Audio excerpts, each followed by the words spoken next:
Hey guys, just wanted to give you a quick heads up before I get into the video. So we will be giving away one copy of the 3 Steps to Master the ACT course to one lucky student in our 3 Steps to Master the ACT sweepstakes, which are ending very soon. If you're a motivated high school student who's looking to get your target ACT score as fast as possible by identifying all your weaknesses, practicing, and learning as many ACT skills as possible, this is the perfect ACT prep approach for you. And like I said, we're giving it away for free to one student. The sweepstakes are linked below. You can sign up, it's really simple, and you'll get to prep with us for 3 months while you have your course. Alright, now let's get into the video.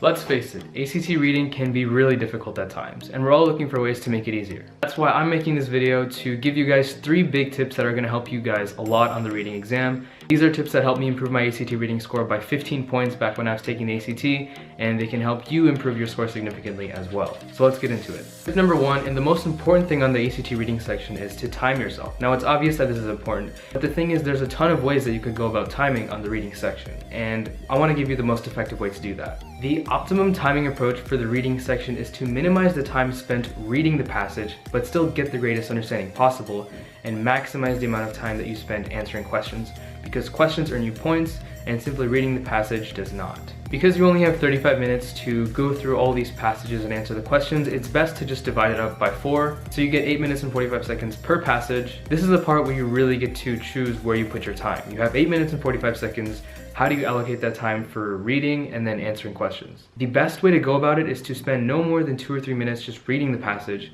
and then spend the other 5 or 6 minutes answering those questions and referring back to the passage whenever you need to. Now, it may be tough to get a full understanding of the passage within just 2 or 3 minutes, especially if you're someone like me who had a hard time with ACT reading when I started studying. But it comes down to skimming, and we'll discuss how you do this effectively in the next tip. But just keep practicing it, and eventually you'll see that you'll start to get better and better at interpreting these reading passages and really retaining those ideas. But it comes from practice. The second tip is to focus on main ideas as opposed to reading the passage to get an understanding of every single little detail. Because trying to understand every little detail of the passage is going to take a lot of time, and it's going to actually waste your time. You see, not every single detail in those passages is actually going to be tested on in those questions. So it's better to actually get the gist and the main ideas and understand where ideas are located in the passage, and refer back to the passage whenever you need, as opposed to just try to get everything in that 2 or 3 minute reading. Because if you know where everything is in the passage, if you know where all the main events, the main ideas, main characters, or whatever, if you know where those things are, then you will have no problem referring back to the passage whenever you need to.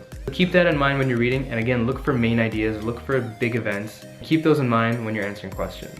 Also, I would recommend you annotate, just write down any main ideas or any thoughts that you have while reading the passage that could end up helping you when you're trying to answer questions and look for main ideas or details within the passage. The last tip is to keep practicing repetitively to work on your skimming skills as well as your other strategies, but mainly to work on your skimming skills. Skimming can be really hard, and it takes a lot of practice, but the more you practice and the more you go back in your reading exams, you grade them, and you try to figure out things that you could have done better, the more you do that, the better and better you'll get at skimming, because you'll see, I could have skimmed better in this way, I could have focused less on little details, could have focused more on main ideas. You'll see areas that you could improve on in your skimming approach. Everyone skims a little differently, and you need to really find how you skim and the best way that works for you. It is definitely doable, and I would highly encourage that you use the skimming approach as opposed to reading in depth each passage. And that last step of looking for ways to improve your skimming approach by going back in your exam and seeing how you skimmed and how you could have skimmed better is really going to help you weed out those mistakes and weaknesses that really can cripple your score. So pay a lot of attention to identifying those skimming weaknesses and finding ways to improve continuously. Alright, that's it for today, guys. I hope this video was helpful. Please be sure to like, comment, subscribe. We have videos coming every week, free ACT prep content for you guys, and there's more in the description below, including practice tests, a subject matter study guide, and a lot more. So stay tuned for all that, and again, look in the description below. Don't forget to sign up for our sweepstakes. Again, we're giving away the 3 Steps to Master the ACT for free to one person who's going to get to prep with us. So don't forget to check that out. That is also linked below. Apart from that, I'll see you guys next week.